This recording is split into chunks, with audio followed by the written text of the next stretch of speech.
L'offensive du M23 sur Goma. Une tragédie récente dans l'est de la République démocratique du Congo. Depuis plusieurs décennies, l'est de la République démocratique du Congo, RDC, est ravagé par des conflits armés opposant diverses factions rebelles aux forces gouvernementales. Parmi ces groupes, le mouvement du 23 mars, M23, se distingue par sa redoutable organisation militaire et ses ambitions politiques. Après des années de tensions sporadiques, l'année 2025 a été marquée par une offensive particulièrement sanglante du M23 sur la ville de Goma, capitale provinciale du Nord Kivu et centre économique stratégique de la région. Le déclenchement des hostilités.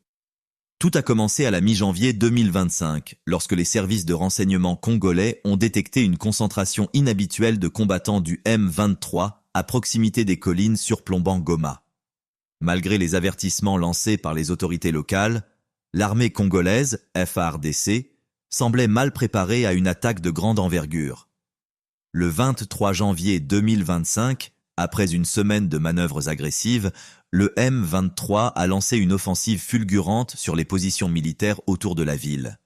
Des combats acharnés ont éclaté sur plusieurs fronts, notamment à Kibumba et Muniji, deux localités stratégiques situées à quelques kilomètres au nord de Goma. Les FARDC, soutenus par des milices locales, ont tenté de contenir l'avancée rebelle, mais leur manque de coordination et l'armement sophistiqué du M23 ont rapidement tourné la bataille à l'avantage des insurgés.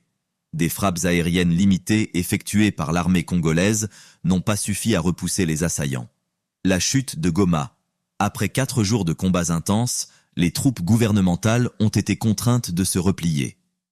Le 27 janvier 2025, les rebelles du M23 pénétraient dans Goma, établissant leur contrôle sur les bâtiments administratifs, les infrastructures vitales ainsi que l'aéroport international de la ville.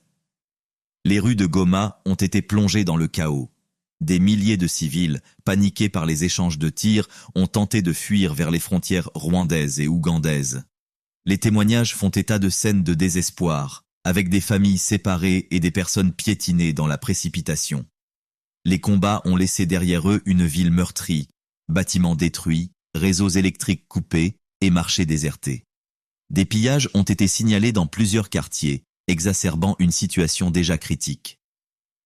Conséquences humaines et humanitaires. L'impact humanitaire de cette offensive est catastrophique. Les premières estimations font état de plus de 700 morts, dont de nombreux civils pris entre les feux croisés. Les hôpitaux de Goma, débordés par l'afflux de blessés, peinent à offrir des soins adéquats.